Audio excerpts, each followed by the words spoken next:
Igreja de Esmirna. A carta que Jesus transmite à igreja de Esmirna representa um período de tribulação, de sofrimento que a igreja passaria, que vai do ano 100, dos últimos apóstolos, ali o ano 100 depois de Cristo, até o ano 313, que sai o Édito de Milão, onde Constantino, junto com o imperador do Império Romano do Oriente, decreta o encerramento da perseguição aos cristãos e às outras igrejas que não eram, e às outras religiões que não eram do Império Romano.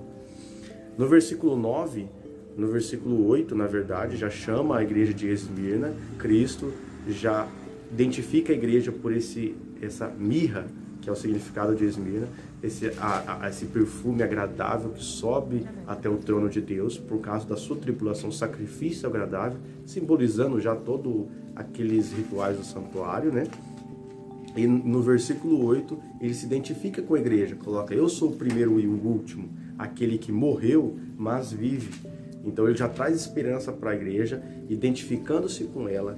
E no versículo 9, dizendo que eu conheço as suas tribulações, eu sou o primeiro e o último, eu estive morto e vivo e conheço o seu sofrimento. Registro, assim como em outras partes do livro de Apocalipse mostra, ele mantém um registro de tudo que nós passamos neste mundo. Então ele registrava e conhece todas as obras da igreja de Esmirna naquele período.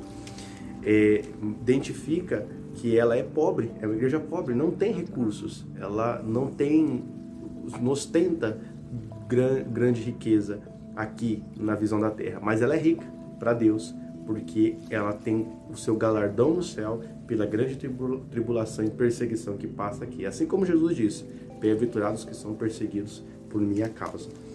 E Jesus identifica, o primeiro e o último, identifica que entre a igreja, no meio da igreja de Esmirna, existiam aqueles que eram um templo, sinagoga de Satanás.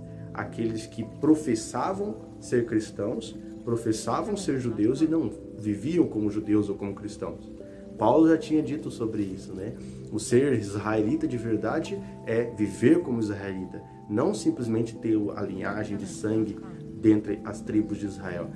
Então, Jesus colocou que muitos cristãos naquela época não viviam como cristãos e não eram cristãos. Talvez uma característica que a gente identifica hoje também.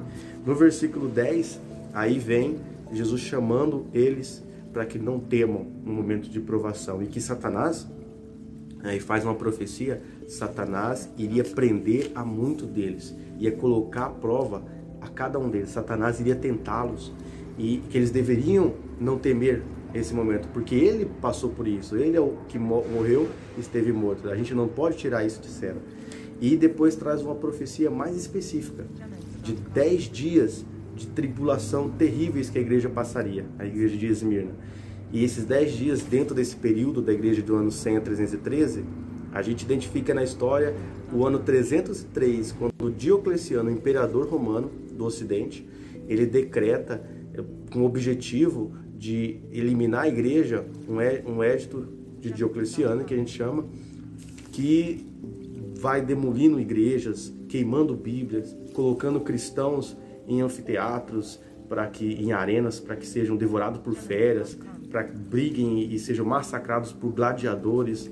E são uns anos terríveis da história da igreja, onde Jesus começa o versículo 10 dizendo: não temam, porque isso acontecerá com vocês.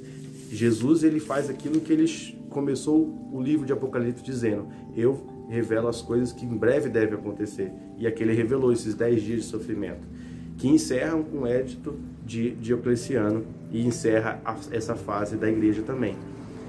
Ele, no versículo 10, Jesus fala para a igreja que ser fiel até a morte, porque ele morreu também. Mas aqueles que forem fiel até a morte receberão a coroa da vida. Então, essa morte não tem controle, não tem poder sobre nós. E nós não devemos nos preocupar com ela. Assim como ele disse para os cristãos da época de Esmirna, que já passou, mas também serve para nós. Nós não devemos nos preocupar com essa morte, porque a primeira morte pode até ter controle sobre nós. Nós podemos passar por ela. Cristo passou por essa morte, mas a segunda morte não terá força e poder sobre nós. E é isso que está no versículo 11. O vencedor não passará pela segunda morte. E quem diz isso é quem já venceu a morte, o primeiro e o último, aquele que morreu, mas vive.